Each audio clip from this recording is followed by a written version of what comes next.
Good afternoon, everyone. It is April 15th. It's about 4:30 here. It's a little bit of a different departure from the usual afternoon ramble because we've all been made aware of the events, the tragic events today in Boston regarding the senseless and brutal bombing that took place at the Boston Marathon. And I just wanted to be on the record with a couple things. Most importantly, my condolences go out to the families of those that were killed there. I feel such a sense of sorrow for you, and I pray to God that your burden of grief and sorrow will be lifted as soon as possible. To those that had loved ones and acquaintances that were maimed there, my heart also goes out to you and them, and I wish them a speedy recovery. And to those who were unfortunate enough to be witnesses in the crowd to that carnage, I also want to extend my deepest condolences to you and my heartfelt feeling of sadness having known what you witnessed today. Having said all that, throughout history, bombs and bomb throwings by small groups of individuals have never really done much throughout history to change the course of history. Indeed, in the course of history, it's often been much more terrible, the justice that's meted out to the bomb throwers and to the unfortunate people that tend to be that have congregated around them, than anything that they can ever cause or any change they can ever cause, especially to a great country like the United States.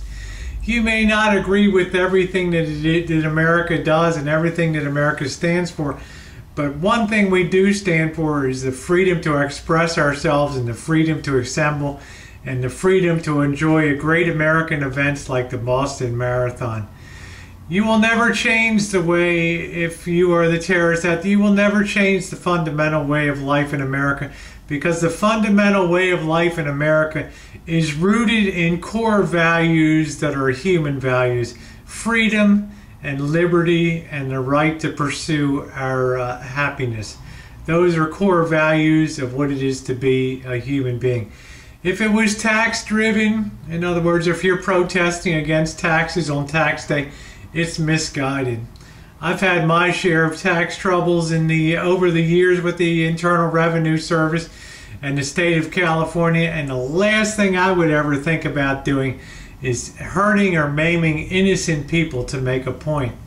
I always hearken back to what Chief Justice Oliver Wendell Holmes said when they passed on the Supreme Court passed on the constitutionality of the Tax Act of 1913, the amendment bringing in the income tax. It's the price we pay for living in a civilized society, and truer words were never spoken.